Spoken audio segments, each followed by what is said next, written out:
Welcome back, everyone. So in this video, what we are going to do is we are going to create more classes and objects.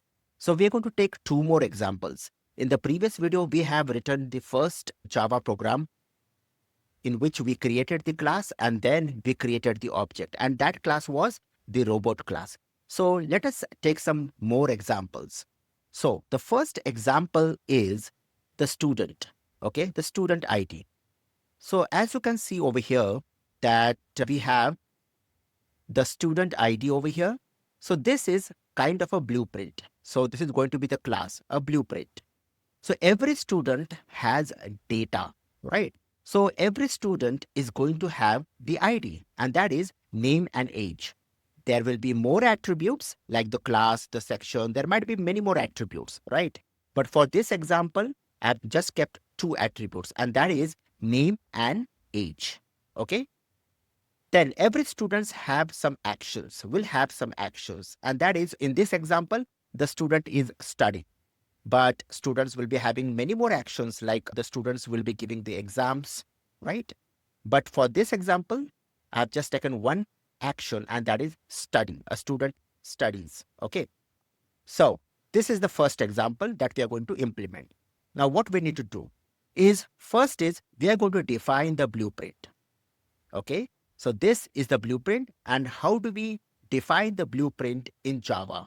And this is how we do it. That is, we will create a class and the name of the class is student as you can see over here. And then we will have two attributes. What is that? Name and age. In the previous video, I told you that whenever we have variables straight away declared inside the class, those are the object variables. We also call them as instance variable. Okay. And then there is one action that is the function method, which is study. And we will simply print the name of the student that the student is study. Okay. So that's the template. Now, once we have the blueprint ready, what do we do after that? After that, we need to create objects. Is it? This we have discussed in the previous video. So here it is. Now is the time to build the object. So for building the object, in the previous video also I've shown you that we require this new keyword. Okay. So what is the name of the class? The name of the class, if you go to the previous slide, is student. So if you see, that's the same name of the class. Okay. And then we need to give a name to the object. So student S1. So S1 is the name of the object. It is just a variable name. Then equal to and then new student. So what exactly is new keyword?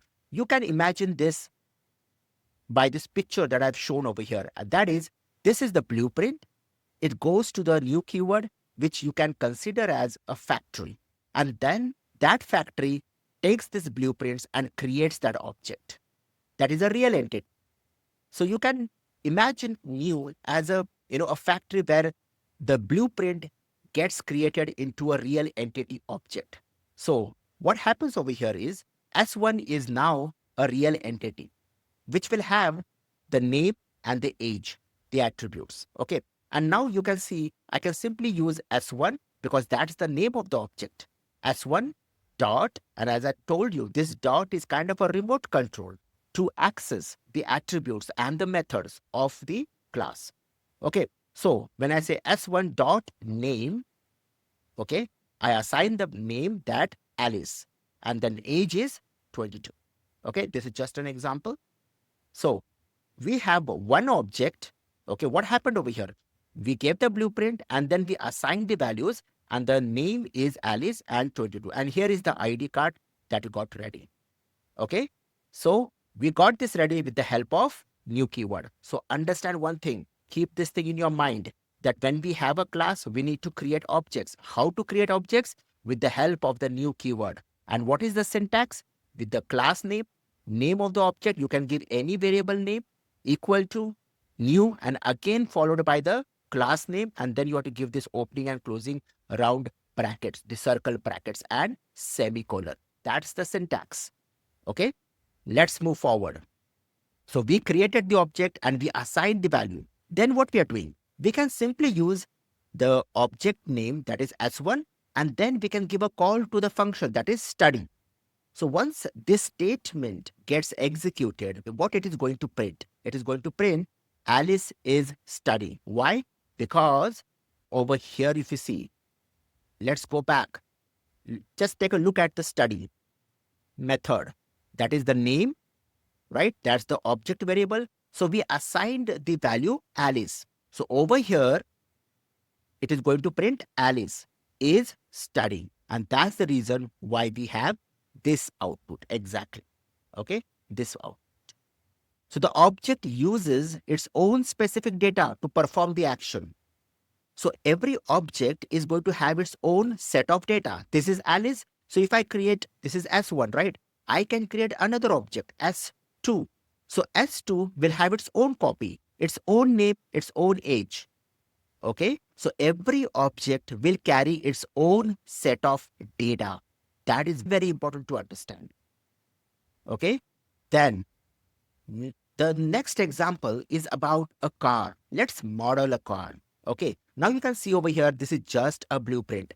And what we have taken over here is just two attributes. That is model and color. So what is the model of the car? Which model it is? And what is the color of the car? We can have many more attributes. As I said, we can add them. Okay, but for this example, I have just kept two attributes. Okay, so two variables, object variables. So data will be model and car, and action will be the car, that is drives, right? The car runs, the car drives. As you can see, this is the blueprint. So we create a template, right? How do we do that in Java? Is I will define a class, that is class car. Okay. And then it is going to have two attributes, that is model and color.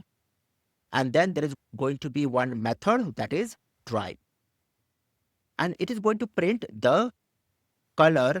So what is color over here? That's the object variable. So whatever color we assign, suppose it's red. So the red, and then the model, whatever model we give, right, is driving.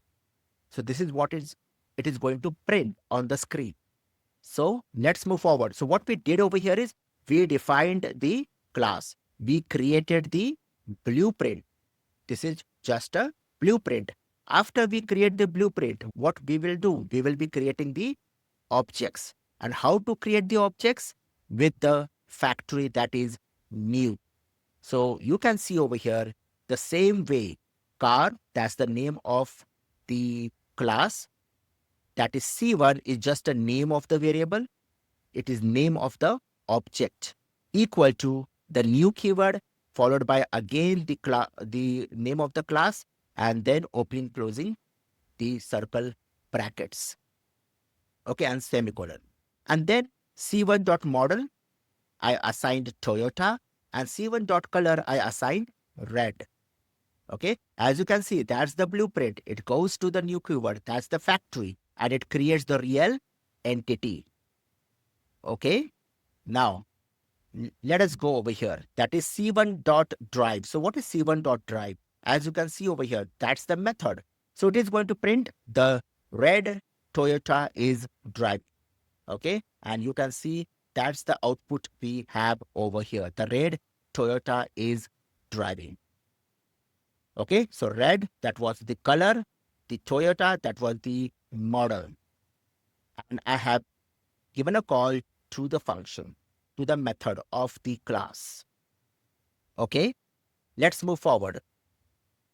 Universal OOP pattern. So the pattern remains same, be it student or be it the car. What is the pattern?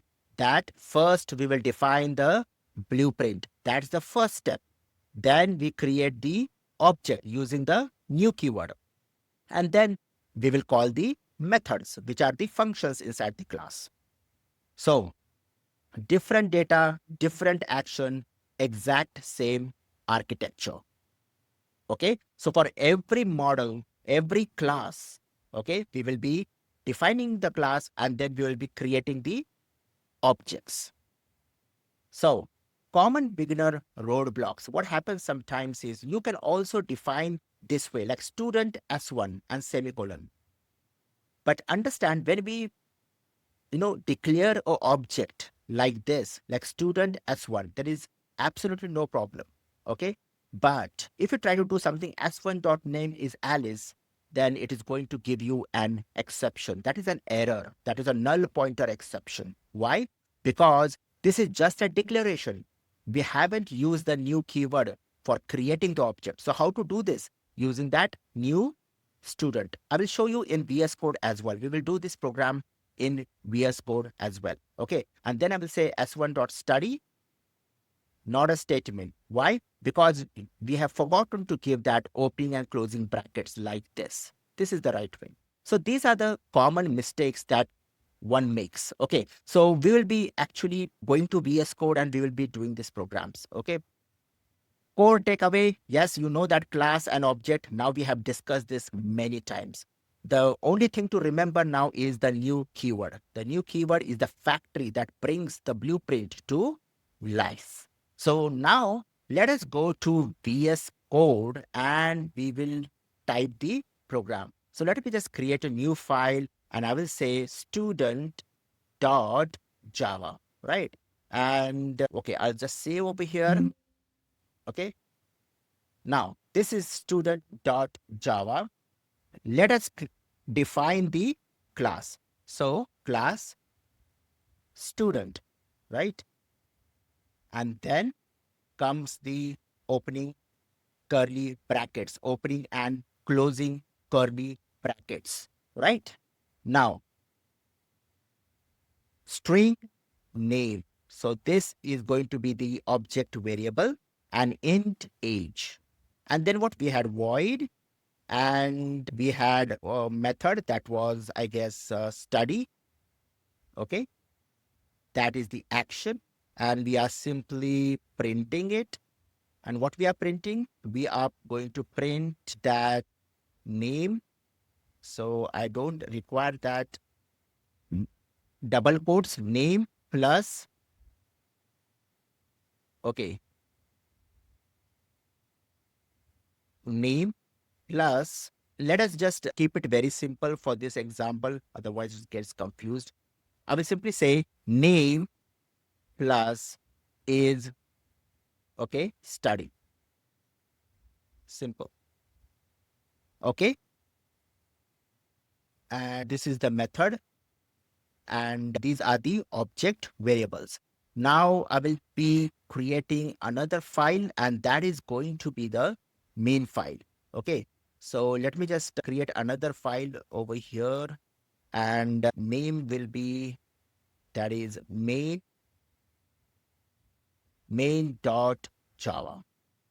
Okay, so we already have a file, so I'm just going to overwrite it. So we have student.java and main.java.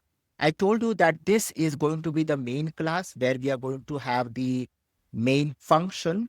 So I'm going to say public static void, and that's the function. Now I will be creating the object. So student, if I say S1, that's the one thing that I wanted to explain. If I can, just do it like this, there is absolutely no problem. This means S1 is an object of type student. Okay.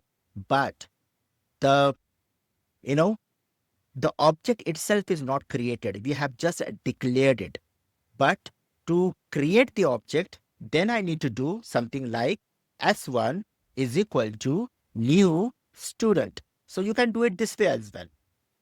Okay. So this is like a 2-line of code. Student S1 and then S1 is equal to new student. This is where the object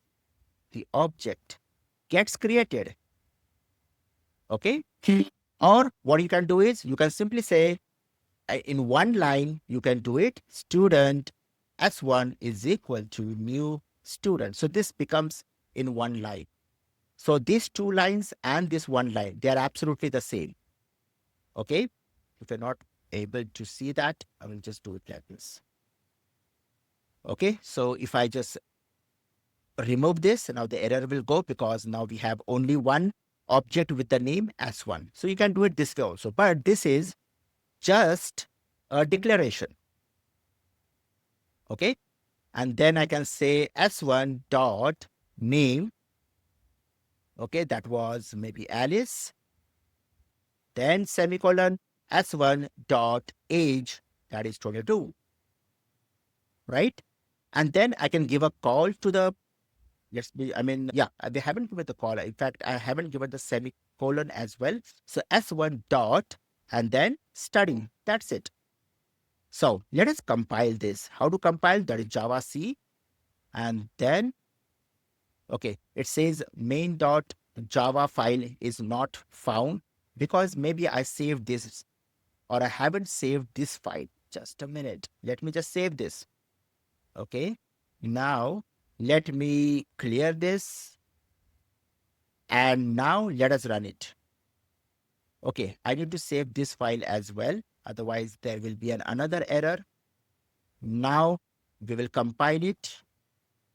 Okay, I need to come over here and it says, okay, I'm in the another directory. So just a minute. Let me just go over here and I will come cd java cls. So now I'm inside the Java folder and now this should run. And this is how it is going to run. Okay. So we have compiled it and now we will run it and with this. And you can see Alice is studying. Now what went wrong over here with the output is if you go to student, I need to give a space over here, right? And then I save this. Okay. And I come over here, CLS. Okay, just a minute. CLS. And then let me compile it and let me run it. And now this is a perfect output that Alice is studying. Okay. So this is how we can create. First, we need to define the class and then we need to create the object. Similarly, we can do the second program as well. It's no big deal. It is very simple to implement. So I will leave that up to you. So you can implement the second program that was the car. So first we need to define the class, that is class car, then create two objects and one method. And then similarly, what I did over here, do it. And hopefully you will be able to generate the output. Okay. So that's it for today. Bye.